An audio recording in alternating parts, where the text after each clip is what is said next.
özellikle çocuklara dönük çalışmaların apayrı bir anlamı var. İnsana yönelik, doğrudan insana hizmet eden çalışmaların apayrı bir anlamı var. Bugün bu anlamda çok güzel bir hizmete, çok güzel bir hizmetin bitmesine ve hepimizin, çocuklarımızın faydalanmasına şahitlik ediyoruz. Bundan dolayı duyduğum büyük memnuniyeti, mutluluğu belirtmek isterim. Son dönemlerde Aile ve Sosyal Politika Bakanlığımızın kurulmasıyla birlikte bu alana dönük hizmetlerde adeta bir devrim yaşıyoruz. Geçmişte hiçbir şekilde hayal dahi edilemeyecek hizmetler birer birer gerçekleştiriliyor. Özürlümüze ailesinin yanında bakılsın diye asgari ücretle destek oluyoruz. Açtığımız rehabilitasyon merkezleriyle, eğitim merkezleriyle engellilerimizin bu imkanlara kavuşmasını sağlıyoruz.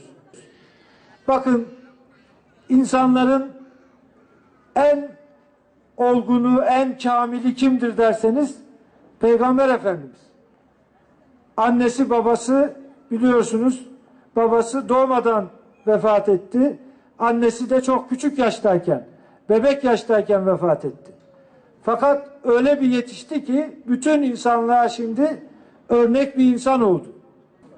Makamımız, mevkimiz ne olursa olsun herkesin hayat planlamasında en önemli yaptığı şey evlatlarıdır. Evlatlarıyla ilgili koyduğu hedeflerdir. Evlatlarıyla ilgili bu millete, bu ülkeye, vatana, millete hayırlı evlat yetiştirme idealidir.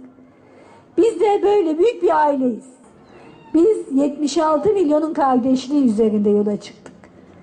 Yaşlı, genç, çocuk, kadın, erkek, herkesin ama herkesin, engelli engelsiz, herkesin kardeşlik hukukunu güçlendirme, yaşam kalitesini yükseltme üzerine bu yolculuğa çıktık. Uzun ince bir yolculuk. Bu yolculukta da en temel merkeze aldığımız şey evlatlarımız, çocuklarımız. Yarınlarımız, bugün onlar için, her bir çocuk için yaptığımız her şey geleceğimize dair koyduğumuz, binaya koyduğumuz bir tuğul olarak görüyoruz. Evet, siz alın bakalım. Yavaş. Birlikte tutacağız. Hadi sen de getir. Hadi. Ya hayırlı olsun.